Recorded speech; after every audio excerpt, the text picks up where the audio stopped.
I came up with this flashing system for when brick rests on roof, and it's based largely on this diagram right here from a very helpful site on the internet. I'll try to put a link to it. Basically, this thing here was envisioning your three triple members, your triple members on top of the roof decking, being the support, structural support for your brick and stuff. And when I took this to the City of Auburn, Alabama, they didn't really like that, but they said as long as you've got a triple member underneath here, then you can put a triple member up there more or less loose, like just nailed onto the stuff. And so basically I just ended up modifying. I talked with a particular contractor that I was dealing with, and so I modified it a little bit. And so I've got, your triple rafter underneath. This is on a roof where you're going to have to be supporting brick on top. So that's going to be providing the support there because the rafters go all the way and they've got a lot of support for doing that. And then for the triple member, the contractor was like, well, why don't you still put 2 lag screws every other stud on the first member there just for extra rigidity? And I think that was a very smart idea because it does sturdy it up a whole lot and snug it in there, pull it in tight, keep it from, wanting to wobble or twist or anything like that. And of course, all this here, make sure you read your code, make sure you talk to your city jurisdiction, make sure that you've got proper understanding of the codes and that, this system here would in fact work with them before you do anything. I have to disclaim liability. This is just an idea that I had, and the city here in Auburn, happened to say that it looked fine, but, make sure you do your own research and get stuff approved. And, I have to disclaim liability. So just throwing that out there. You've got your roof decking right there. And I'll also just mention I'm a roofing contractor. So I'm not a framing contractor. I'm not a brick mason. So I'm not providing professional advice on that stuff. Again, this is just something that I came up with. And so I can only provide expert advice on roofing matters. But that aside, this to me does look like a good system, and I think it meets up with code and everything. So you've got your roof decking right there. Roofing manufacturers like you to run ice and water shield anytime you've got a roof to wall intersection, and so that's what we've got there. The ice and water shield turns up the wall, in this case about 8 inches, goes out on the roof deck about 2 feet, and then you put your roof flashing on top of that. In this case, we're using a 8x8, 8 inch up the wall, 8 inch over on the roof deck with a scar roll on the end. Of course, when you're putting your shingles on here, don't ever nail through this way. You can nail the top of this piece up there, or you could also just put nails snugging the bottom edge, not actually through the flashing, but just right up against that scar roll.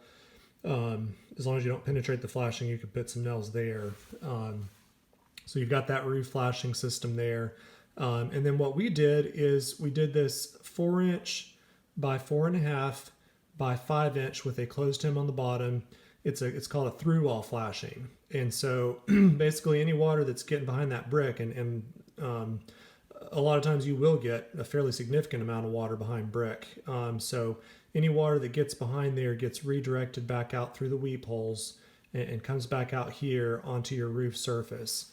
And so I think that's a really good idea. Of course, there's a couple other layers in here. We've got the, let's see here. We've got this green line is basically serving as your protective felt or synthetic. So either felt paper or synthetic. That's just covering over these flashings so that while the brick masons are installing their brick, it doesn't get goop and junk and whatever and mess up your flashing. So that's just protecting that. And then on top of that, you got your house wrap, Tyvek or whatever, coming down here. I put mine underneath that angle iron and just shot it out a little wild there. And it can be cut off. Both of those items can be cut off right there at the bottom of the brick once you get done. And then we've got our angle iron, which in our case was 1/4 inch thick, 4 inch on the flat side, and then it was actually 6 inches going up this other way, so that may not be drawn to scale. And our particular angle iron had these triangles built in that help to keep the brick from sliding down the roof, so that's good. let's see, we lagged our angle iron into the stud, and our lags, all three of those lags there, all our lags were 1/2 inch by 4-inch lags, and so they get some good purchase into the stud. You can check with your local code if there's any requirements. I think the example that was provided to me said you did not even have to lag that angle iron, but again, it provided so much strength, and those angle irons are so heavy. It's just like, something as sturdy and as heavy as that, it really just deserves to be lagged in, in our opinion. Again, check with your codes. And then for wheat poles, I like the idea of using like a 1/4 inch or a 3/8 inch braided cotton or something like that, and just running it like every 16 inches and letting it feed out the bottom. Maybe it should go flat for a little bit before it gets through the brick, and then turn up the wall a good little ways. And the reason you put it up the wall some is because there's going to be mortar droppings from the brick that get back behind there. And so, you don't want your all this stuff to go to waste because that water's not able to get to it. So you get that up there high enough, and then no matter where the water ends up being at, it can still work its way out through that braided cotton rope, and evaporate out out of that rope there. Of course, you got your 1/2 inch sheathing there on the wall. You've got your 1/2 inch roof decking right there. Got your 2x4 stud wall right there. We use screws on these last two members here that we installed. Something like 3 screws every stud, something like that. And we use like 2 lags every other stud. And so that really put everything together pretty tightly. And it was a lot more work doing it that way, but it was a lot sturdier than nails, I'm sure. So, that's how we did it here. And then one other thing, once you get to the end of the roof, where you need to basically do your kick out flashing, up here on the top, you're going to kick out this thru-wall flashing to get the water to turn out there, so it doesn't just go through and possibly get in the house and stuff. So do a kick out flashing up there. Down here, there's really no purpose for kick out because you're already out of the whole system and stuff. So just shoot it past just a little bit, like 1 inch or 2, should be good there. So yeah, that's basically it. I'm going to go into some more detail. Here it is in real life. Now, some of these top pictures are showing you why other systems are a bad idea. A lot of times you just put a lot of times people just put their angle iron just right on the roofing deck, without any flashings or anything. And so that's actually, if I understand what I read correctly, that's actually contrary to code, because code, like for example, Auburn, the City of Auburn, Alabama, is currently using International Residential Code 2015 and 1403.2 of that code says exterior wall envelope shall include flashing, and then 1405.4 says flashing shall redirect that moisture to the exterior, including exterior wall intersections with roofs. And so this was including like masonry and stuff. So basically it's saying, you can't just count on the brick to be a waterproof layer, because it's not. You've got to have flashings behind it anytime that the brick is sitting on the roof or, wherever it's sitting, and you need to like redirect that water out the top of a window, whatever it is. You've got to, make sure that you're taking care of the water that's getting behind that brick, because there is going to be water getting behind it. I think I've seen about 4 or 5 houses recently. I mean, nice houses that had issues because the water was getting in the brick. And, so it's important. I think it's the thru-wall flashing is supposed to be the brick mason's responsibility. So, it looks like a roof leak, but, really it's the mason's responsibility. But, if the roofer or whoever does some kind of system like, like that I've drawn here, if it meets with your codes in your locality, then, this looks like a really good system in my opinion, because, nobody wants leaks, nobody wants callbacks. And so if you look at this picture right here, this is kind of what it actually looks like. Of course, we use burnished slate flashings instead of white. We think that looks better, but you can see they've got their triple member there. They got their flashing, their shingles. Again, hopefully they have a triple member underneath. Doesn't look like they do there, but they've probably got the lags. But anyways, then they've got the brick there. You know, make sure you run your weed poles and stuff. So that's kind of what it looks like, except you know, you can change the color of that if you don't like the white. So yeah, and then like here is like technically what brick masons I think are supposed to actually do. They're supposed to like put all these complex like through-wall flashings. You know, as the roof is going up, you know, they've got to cut a new flashing every couple bricks, and you know, man, what a bunch of work. And do any brick masons do this kind of stuff? I mean, I don't know that I've ever seen a brick mason do this, but you know, in order to get the water out from behind the brick, you got to do something. So anyways, there it is again. Hope this little video is helpful, and I'm fixing to show you in real life what we did.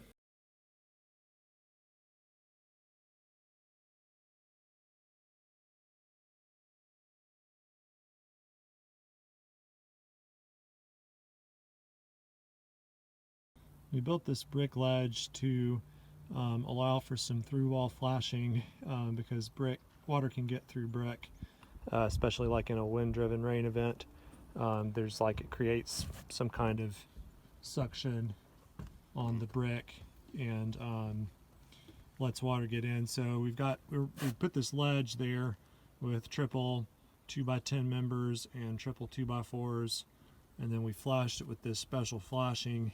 And so basically the brick is going to set right on top of this ledge here, and any water that gets behind it in that little 1 inch, or sometimes they do 1/2 inch, but I think they're supposed to do 1 inch gap behind the brick, gets redirected back out onto your roof surface. And of course the shingles are gonna they're gonna be here, they're gonna lap over this cigar roll right here and probably come to about right here. No nails in this flashing when you're putting the shingles on. Nails over here. And so basically by the time you get down to the bottom, have all this water coming down here, and since we've built it up so much, you've got about a good solid 9 inches vertically here, and also going up that steep slope there. I think that's about a 12 on 12 or so. So it's basically a huge gutter right there for channeling that water out and getting it past out there on that roof and shed off onto the yard. We installed this ledge and this through-wall flashing and roof flashing to divert water back from behind the brick back onto the roof surface. It's actually a code requirement that if the brick is sitting on the roof, that it needs to have flashings behind it which redirect it back onto the outside of the building, or onto the roof in this case, because brick is porous and can take in water, especially in a wind-driven rain event. Generally brick masons are supposed to install through-wall flashings in their brick, but I've never seen that happen. So and I've seen a lot of leaks due to brick. So we're going to give this a try. This basically lets the brick set on top of this ledge, and we use triple 2x10 members in this case because you can see it's going down to a valley, coming down to a point where there's all that water building up. And so I wanted to make sure that this roof flashing came up high enough to act as sort of as a gutter and make sure that water didn't escape over the edge of the gutter. So we had to build it up pretty tall. In this case, like I said, it's a triple 2x10 white, or spruce in other words. Actually it wasn't spruce, it was yellow pine, but that's just because of the width. But it was white, it was untreated. And the first member we lagged onto the studs, which the code said, or the city said, we didn't have to do. They said if there's triple rafter underneath, which there is a triple rafter underneath all that stuff that's hidden below, then that's enough for your brick. But the contractor wanted the member to be lagged on with lag screws onto the studs, 2 lags per every other stud, as well as using T25 screws, 3-inch screws, to hold the triple member together. So that's hidden back behind the flashings. You got this roof flashing here with the cigar roll on it there to keep water out. Shingles will lap over that, but you don't want to put any nails through that bottom of that flashing. And then we've got this through wall flashing here. you know, goes up about 4 inches, comes over 4.5 inches to get past that triple member, and then comes down about 5.5 inches in our case. So anyways, we're going to give it a try. It was a lot of work, a lot more work than I thought, especially with all that lagging and screwing instead of just using nails. If you come down to the point here, we actually carried it past a little bit onto that steep slope. So if I lift up this house wrap here, you can see there how we made that transition over the edge, and then we did a kick out flashing there at the end in case for the water that gets behind there. Of course, the brick masons still need to do their leave the 1 inch, or sometimes they do 1/2 inch gap behind the brick, and they want to have their weep holes or some kind of weeping mechanism to let the water get out from behind the brick. So they still need to do that. Up here, I had to do some real custom kind of stuff, especially with extending that little cricket that wasn't framed on there. We had to basically do that with metal. So that was a fair bit of work, believe it or not. And you can see the flashings going down there. Same kind of deal. Of course, here we've got a steeper slope. Here's, we got apron flashings here. And same kind of deal here. Here we used a triple 2x4 instead of a triple 2x10 because there's really no need for so much height here. And then continuing around,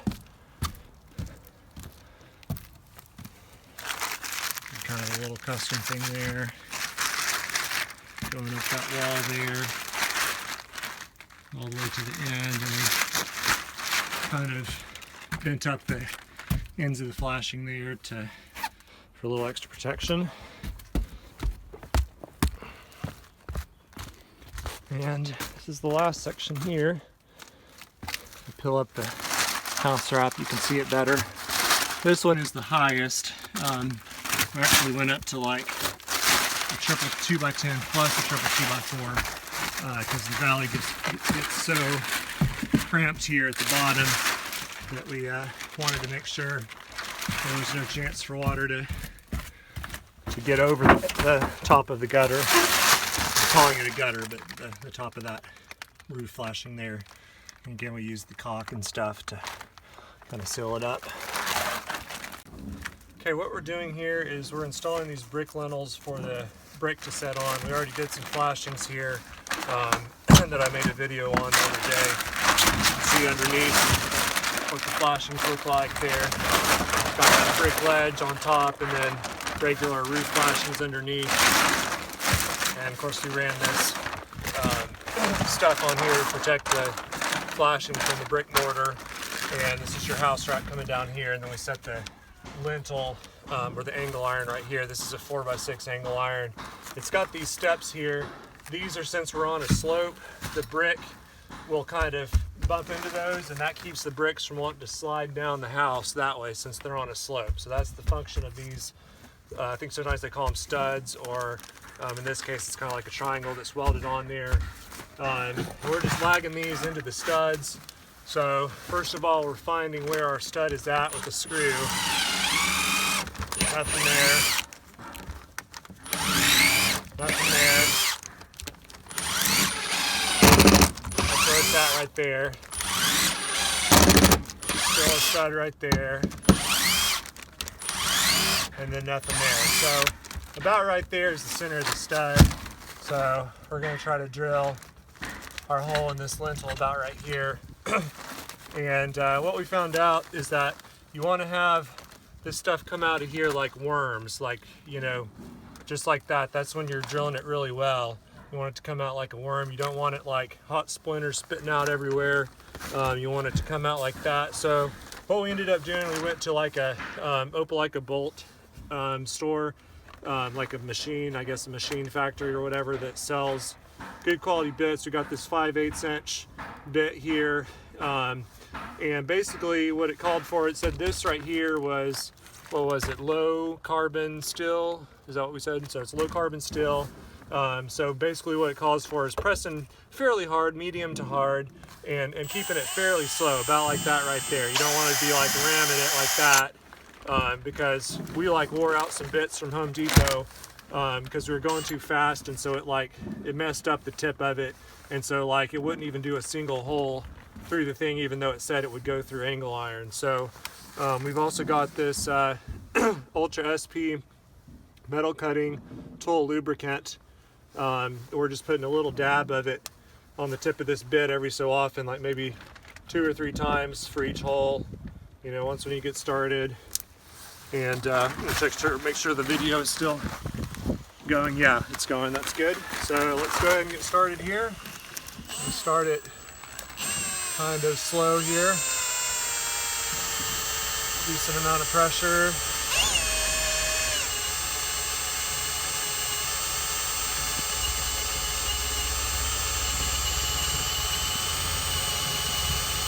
It takes a little while to do it.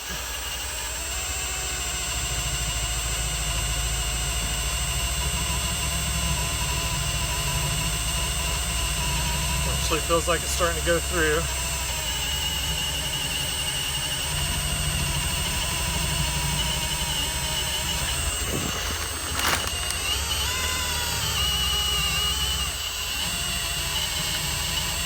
Put a little more oil on it.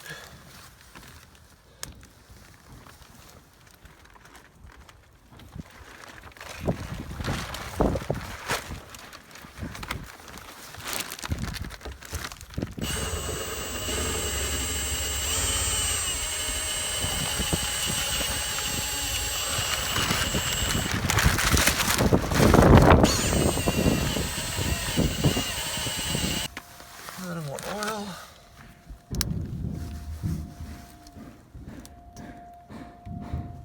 And it must be 12 o'clock on a Wednesday since the test sirens are going off.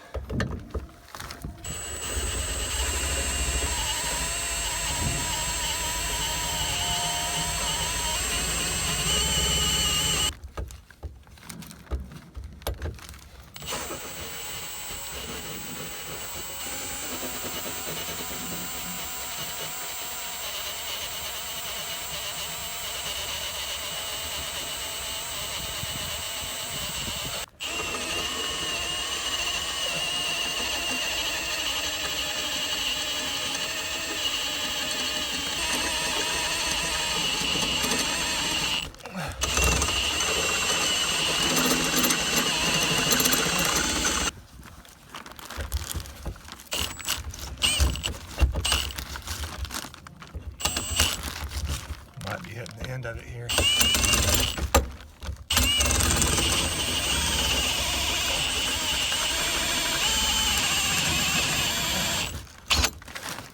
Yeah, that's the end of it.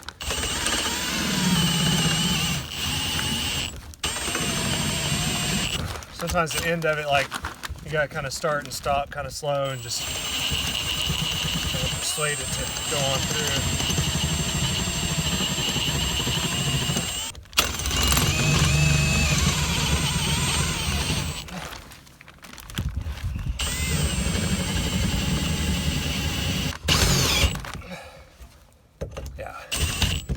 There we go. We're getting into wood there, so that's good there. You can keep videoing. So we didn't really get the worms this time like we did on the last one. I'm not sure what we did different. It seemed like I was going the same speed, but maybe I was going a little faster on the previous one where we got those good long worms. So now we're going to drill it with a 3/8 inch bit here. This is for the wood. So we found our stud, and we're just going to go right into that stud.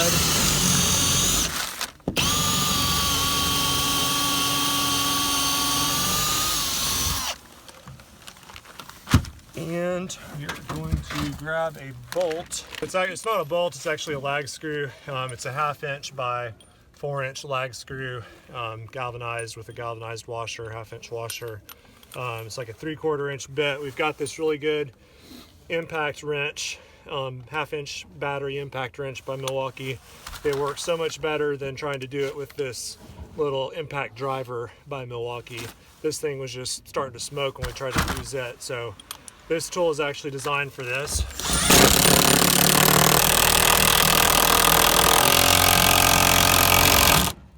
And you can see how the angle iron just snugs up real good against the wall there. The can't remember where I read it, but somewhere I was reading that they said something about this brick, if it's bearing on the foundation down there, that brick needs to have a vertical separation, like right here between the brick that's going to be resting on the roof, because the foundation brick is going to be settling differently relative to the movement in the roof. And I wish I could find where it was at that I read that, but I can't seem to find it. But they were saying some kind of joint in the brick needs to happen right there. So just thought I would mention that to you. It may be happening on the other side too. So we finished installing these brick ledge flashings and also the angle iron for the brick itself. So my thoughts on it, I was kind of thinking about, what if we had just, installed, instead of doing this triple 2x10 right here, what if we had just installed a piece of, 10-inch by 10-inch flashing that just went behind the brick, and then just install the angle iron on top of that, and have it 10 inches lower. Everything would be 10 inches lower. And there's a couple of reasons why I like this way better. That could work, but you're going to have a lot of volume of water coming into like right here, and so by raising the bottom of the brick up, it's basically like you're keeping water from getting there, because basically at the end of it you've got to have a kick out flashing, and so basically all that water, all that volume of water is staying away from it, staying away from the brick, and you've got kind of a separate flashing to direct this huge volume of water out, versus another set of flashing that goes behind the brick, and any little bit of water, or moderate amount, a moderate amount can sometimes get behind it, so that gets directed back out at the base with that upper flashing.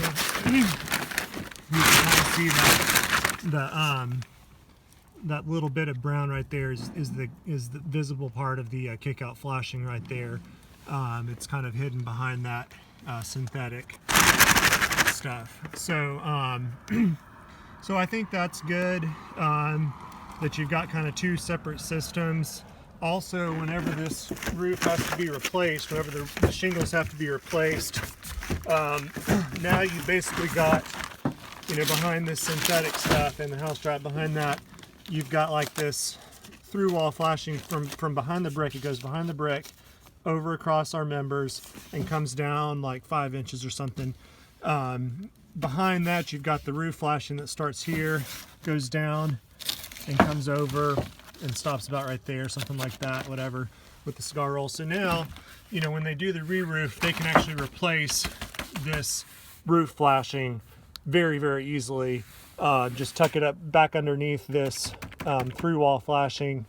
That makes it very easy. If they had actually buried this flashing, if we had buried this flashing up underneath the brick and just set the brick right on top of it, and not done these triple members at all, just lowered this part down all the way firm, flush against the flashing, even if we'd done like a 12-inch by 12-inch flashing there, that ends up being permanent. And so, over 20-30 years, that flashing can maybe get like deteriorate a little bit, or maybe get a little rusty or whatever. So another benefit of doing this triple member is that you can easily replace this piece of flashing, the roof flashing down the line, whenever you have to actually do the re-roof. So anyways, we got a bunch of bolts and stuff going into studs on this, so I think this is a good system. I talked to the guy at the City of Auburn about it, and he seemed to think it was a good idea, that it would meet with codes and all that good stuff. So anyways,